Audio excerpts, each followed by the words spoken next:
السلام علیکم ورحمۃ اللہ وبرکاتہ۔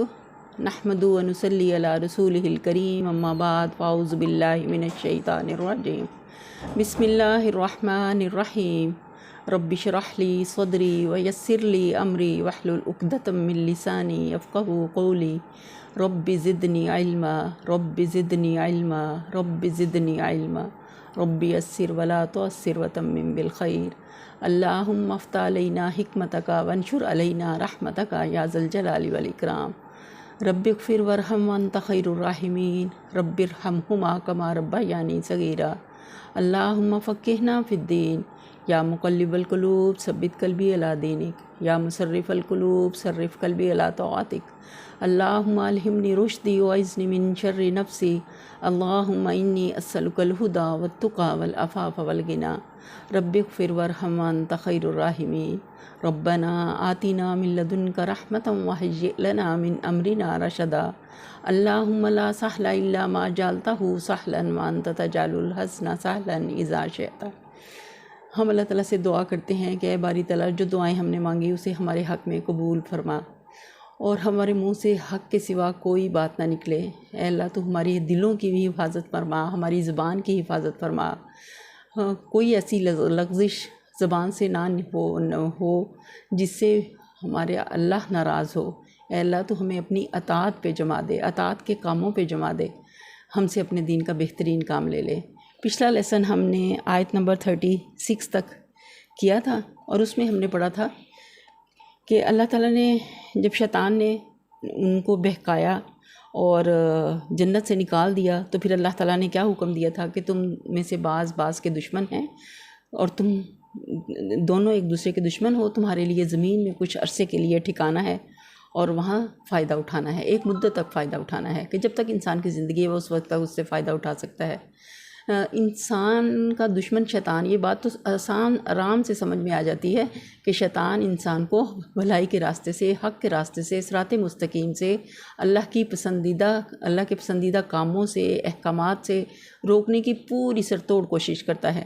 لیکن انسان شیطان کا کیسے دشمن ہے کہ خواہشات نفس کے ذریعے جو ترغیبات وہ پیش کرتا ہے، تو ان سے انسان دھوکہ کھا کر آدمی اس کو اپنا دوست سمجھ لیتا ہے۔ اس طرح کی دوستی کے معنی یہ نہیں ہے کہ حقیقتاً میں جو دشمنی ہے وہ دوستی میں بدل گئی، بلکہ ایک انسان، ایک دشمن دوسرے دشمن سے شکست کھا گیا۔ اس کا یہ مطلب ہے کہ وہ اس کے جال میں پھنس گیا۔ تو ہمیں اپنی خواہشات نفس کو کنٹرول کرنا آنا چاہیے۔ ہم نے ایک تو ضرورت ہوتی ہے نا کسی بھی چیز کی، اور ایک ہوتا ہے اس سے بڑھ کے کچھ لے لینا۔ تو اللہ ہمیں اس سے بچائے، ہمیں ہمیں اپنے نفس کی غلامی سے اللہ تو ہمیں آزاد کر دے، ہمیں اپنا مطیع و فرما بردار بنا۔ ہم جب تیرا حکم سنیں ہم خوشی سے اس کی طرف لپکنے والے ہوں۔ ہمارے دل میں اپنی محبت ہر چیز کی محبت سے بڑھا دے، اور اپنا خوف ہر چیز کے خوف سے زیادہ کر دے۔ اے اللہ، تو قیامت کے دن ہمیں جہنم کے عذاب سے بچا لینا، اہل جنت میں داخل کر دینا۔ تو آج ہم دیکھتے ہیں آیت نمبر 37۔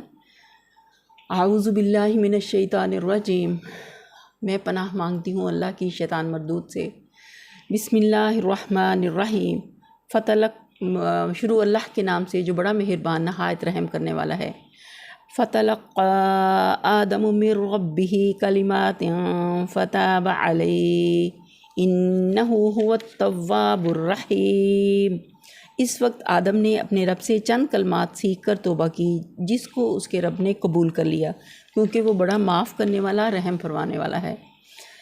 ہوا کیا کہ جب آدم علیہ السلام سے خطا ہو گئی اور وہ شیطان کے دھوکے میں آ گئے، اور انہوں نے اس درخت کا پھل کھا لیا جس سے اللہ تعالیٰ نے ان کو روکا تھا، تو انہیں دل میں بہت زیادہ ندامت ہوئی، احساس شرمندگی ہوا، اور انہوں نے چاہا کہ وہ اللہ سے توبہ کر لیں، لیکن ان کو توبہ کے کلمات سمجھ میں نہیں آ رہے تھے کہ وہ اللہ سے کس طرح اپنی گناہ کی یا اپنی غلطی کی معافی مانگے۔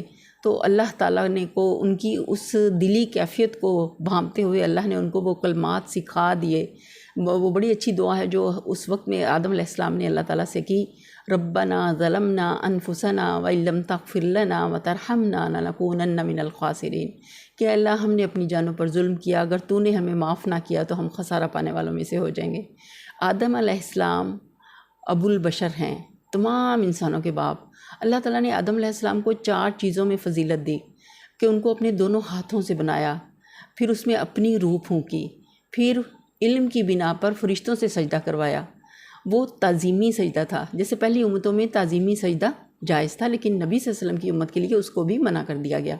جیسے ہم سورہ یوسف میں پڑھیں گے کہ انہوں نے جب چھوٹے ہوتے خواب دیکھا تھا کہ سورج ستارے ان کو سجدہ کریں، اور اس کی تعبیر کیا تھی کہ جب وہ مصر کے حکمران بنے تو اللہ تعالیٰ ان کی سارے گھر والوں کو ان کے پاس، یعقوب علیہ السلام اور ان کے بیٹے اور ان کی اہلیہ سب کو ان کے پاس لے آیا، تو سب تعظیمی طور پر ان کے آگے جھک گئے۔ جب انہوں نے ان کو اس پہ بٹھایا، اوپر تخت پہ بٹھایا، تو وہ سب ان کے لیے، یوسف علیہ السلام کے لیے جھک گئے۔ لیکن یوسف علیہ السلام کے لیے کہ بھی اس وقت میں جب اتنا اللہ نے آنر دیا، اتنے بڑے ملک کا ان کو جیسے وزیر بنا دیا، تو اس وقت میں ان کی دلی کیفیت کیا تھی، ان کی تڑپ کیا تھی، خواہش کیا تھی کہ انہوں نے ایک تو بڑی فراخ دلی سے اپنے بھائیوں کی ساری کمیوں کوتاہیوں کو جو ان کے ساتھ زیادتیاں چھوٹے ہوتے میں کرتے رہے ان کو معاف کر دیا، اور ساتھ ہی اللہ سے دعا کیا کر رہے ہیں اس وقت میں بھی، فاطر السماوات والارض انت ولی فی الدنیا والآخرہ توفنی مسلما والحقنی بالصالحین، زمین و آسمان کے بنانے والے، فاطر السماوات والارض انت ولی فی الدنیا والآخرہ، تو میرا دنیا اور آخرت میں کارساز ہے، انت ولی فی الدنیا والآخرہ توفنی مسلما، مجھے مسلمان فوت کرنا، توفنی مسلما والحقنی بالصالحین، اور نیک صالح لوگوں کے ساتھ ملا دینا۔ یہ انہوں نے اس وقت میں دعا کی تھی۔ تو اللہ تعالیٰ سے انہوں نے وہ کلمات سیکھے، اور پھر اللہ سے کی طرف رجوع کیا، اور سچے دل سے اللہ سے معافی مانگی، اور اللہ کو پکارا دل ہی دل میں، تو اللہ تعالیٰ نے بھی پھر کیا ہوا کہ انہ التواب الرحیم، تو اللہ بھی بڑا معاف کرنے والا، رحم کرنے والا ہے۔ شیطان بعض اوقات میں انسان کو کس دھوکے میں ڈال دیتا ہے کہ جیسے اس سے انسان ہونے کے ناطے بہت ساری غلطیاں سرزد ہو جاتی ہیں، کچھ گناہ ایسے ہو جاتے ہیں، کچھ کبیرہ ہوتے ہیں، کچھ صغیرہ ہوتے ہیں، لیکن بعض اوقات جیسے انجانے میں بھول کے انسان اگر کبیرہ گناہ کر بیٹھتا ہے تو شیطان اس کو کس چیز کی طرف سے مایوس کرتا ہے کہ اللہ کی رحمت سے مایوس کرتا ہے کہ تم سے اتنا بڑا گناہ ہو گیا، اب تو تمہاری معافی کی کوئی صورت نہیں، تمہیں تو جہنم میں جانا ہی پڑے گا۔ تو قرآن بالکل اس کے برخلاف انسان کی رہنمائی کرتا ہے کہ انسان سے کتنی بھی غلطیاں ہو جائیں، مطلب یہ نہیں کہ وہ جان بوجھ کے اس پہ ڈٹائی کے ساتھ غلطیاں کرے، بلکہ انجانے میں بھول کے اس سے اگر کوئی کچھ خطائیں ہو جاتی ہیں، لیکن اسے جب احساس ہوتا ہے تو وہ سچے دل سے اگر معافی مانگتا ہے اللہ تعالیٰ سے، تو پھر اللہ تعالیٰ بھی اس کو معاف کرنے والا ہے۔ وہ اس طرح اس کو صاف شفاف کر دیتے ہیں گویا اس نے وہ گناہ کیے ہی نہیں، بلکہ ایک جگہ میں ایسے بھی ہوتا ہے کہ اللہ تعالیٰ ان گناہوں کو نیکیوں میں بھی بدل دیتے ہیں۔ یہ اللہ کی کتنی بڑی رحمت ہے۔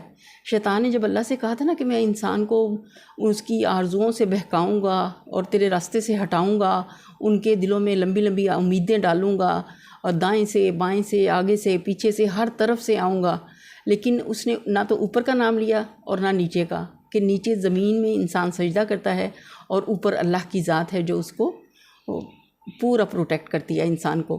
تو وہ یہ دونوں چیزیں بھول گیا۔ جب انسان اللہ سے جڑتا ہے تو اللہ اسے اپنی رحمت میں لے لیتا ہے، اس کے گناہوں کو معاف کر دیتا ہے جب وہ سچی توبہ کرتا ہے۔ اللہ تو بے پناہ رحم کرنے والا ہے، لیکن ہم یہ اس بات سے اس کو ایسے بھی نہیں لینا چاہیے کہ ہم گناہوں پہ مطلب اڑ جائیں یا ان کو کوئی معمولی چیز سمجھیں، ایسا نہیں ہونا چاہیے۔ ہمارے اندر فکر ہونی چاہیے ایمان کے ساتھ ساتھ، جیسے اللہ سے محبت کا احساس بھی ہو اور جہنم سے ڈر بھی لگے، ہمیں اللہ کے خوف سے ڈر بھی لگے۔ یہ دونوں کیفیت جس مومن میں جمع ہوں تو انشاءاللہ اللہ کی رحمت سے نبی صلی اللہ علیہ وسلم نے اس کے لیے خوشخبری دی کہ موت کے وقت میں اگر ایسا وقت ہو اس کے لیے کہ اسے اپنے گناہوں سے خوف بھی آئے اور اللہ کی رحمت کی امید بھی ہو، تو انشاءاللہ تعالیٰ اللہ تعالیٰ اس کے ساتھ رحمت کا معاملہ کریں گے۔ تو یہ اللہ کی طرف سے بہت بڑی خوشخبری ہے۔ ہم سے جب غلطی ہوتا ہے نا کہ نبی صلی اللہ علیہ وسلم نے کہا کہ جب انسان غلطی کرتا ہے تو اس کے دل پہ ایک نقطہ لگ جاتا ہے، اور اگر وہ توبہ کر لیتا ہے تو وہ دل پہلے کی طرح صاف شفاف ہو جاتا ہے، وہ نقطہ ختم ہو جاتا ہے۔ اور لیکن اگر وہ غلطیوں پہ غلطیاں کرتا چلا جاتا ہے اور معافی نہیں مانگتا اللہ تعالیٰ سے، تو کیا ہوتا ہے، پورا دل سے ہو جاتا ہے، پھر اس میں اہلیت ختم ہو جاتی ہے، اس میں سختی آ جاتی ہے، وہ حق کو لینے کی صلاحیت اس میں آہستہ آہستہ ختم ہونے لگتی ہے۔ تو ہمیں ایسے دل سے اللہ کی پناہ مانگنی ہے کہ دل ایسا سخت ہو جائے۔ اللہ تو ہمارے دلوں کو نرمی دے، ہمیں اپنے لیے جھکنے والا، ہم اپنے خوف سے دبنے والا بنا، ہم ہر حال میں صرف تجھے پکاریں، ہر حال میں ہماری سوئی صرف تجھ سے جڑی رہے۔ کوئی مشکل وقت ہو، کوئی تکلیف کا وقت ہو، ہم صرف اور صرف تجھ سے مدد مانگنے والے ہوں، صرف تجھے پکارنے والے ہوں۔ اے اللہ تو ہمیں ایسا بنا دے جیسا تجھے پسند ہے۔ اگلی آیت دیکھتے ہیں، قُلْ نَهْبِطُوا مِنْهَا جَمِيعًا فَإِمَّا يَأْتِيَنَّكُم مِّنِّي هُدًى فَمَن تَبِعَ هُدَايَ فَلَا خَوْفٌ عَلَيْهِمْ وَلَا هُمْ يَحْزَنُونَ۔ ہم نے کہا تم سب یہاں سے اتر جاؤ، پھر جو میری طرف سے کوئی ہدایت تمہارے پاس پہنچے تو جو لوگ میری اس ہدایت کی پیروی کریں گے ان کے لیے کسی خوف اور رنج کا موقع نہیں ہوگا۔ یہاں دیکھیں اللہ تعالیٰ نے شیطان کو اور آدم علیہ السلام کو زمین میں اتار دیا اور کہہ دیا کہ تم سب یہاں سے اتر جاؤ۔ ان کی قیام دنیا ہی تھی اور انہوں نے دنیا ہی میں آنا تھا، لیکن ساتھ ہی اللہ نے بتا دیا فَإِمَّا يَأْتِيَنَّكُم مِّنِّي هُدًى، تو پھر اگر میری طرف سے، اللہ تعالیٰ دیکھیں کتنی بڑی بات بتا رہے ہیں کہ میری طرف سے جب کوئی ہدایت پہنچے، کوئی نبی آئے، جیسے بنی اسرائیل میں بہت زیادہ انبیاء آئے اور نبی صلی اللہ علیہ وسلم آخری نبی تھے۔ یہودی نبی صلی اللہ علیہ وسلم کو اس طرح پہچانتے تھے جیسے اپنے بیٹوں کو پہچانتے ہیں، لیکن صرف ضد اور عناد اور اس کی وجہ سے نبی صلی اللہ علیہ وسلم پر ایمان نہیں لائے، حالانکہ پہلے ان کو انتظار تھا آخری نبی کا اور وہ سمجھتے تھے کہ وہ نبی ہم میں آئے گا۔ تو اللہ کسی کی رائے کا یا کسی کے مشورے کا محتاج نہیں ہے، اللہ خود مختار ہے۔ اللہ کو پتہ تھا کہ کس کو نبی بنانا ہے۔ اللہ نے اسماعیل علیہ السلام کی اس میں سے نبی صلی اللہ علیہ وسلم کو مبعوث کیا۔ ابراہیم علیہ السلام کی دعا تھی، ان کی اولاد میں اللہ تعالیٰ نے نبی صلی اللہ علیہ وسلم کو مبعوث کیا، تو وہ صرف ضد اور ہٹ درمی کی وجہ سے نبی صلی اللہ علیہ وسلم پر ایمان نہیں لائے۔ حالانکہ یہ آیت ہمیں صاف بتا رہی ہے کہ اللہ تعالیٰ کہہ رہے ہیں جب بھی میری طرف سے کوئی ہدایت تمہیں پہنچے تو جس نے اس ہدایت کی پیروی کی جو اللہ کی طرف سے آئی ہے، ہم اپنی مرضی کے مالک نہیں ہیں، ہماری جان اپنی نہیں ہے، اللہ کی امانت ہے، ہم اللہ کے قانون کے پابند ہیں، اللہ کے احکامات کے پابند ہیں۔ اگر ہم اپنی مرضیاں کریں گے تو ہم جنت نہیں پا سکتے۔ جیسے دنیا مومن کے لیے قید خانہ ہے اور کافر کے لیے کیا ہے کہ اس کے لیے دنیا جنت ہے۔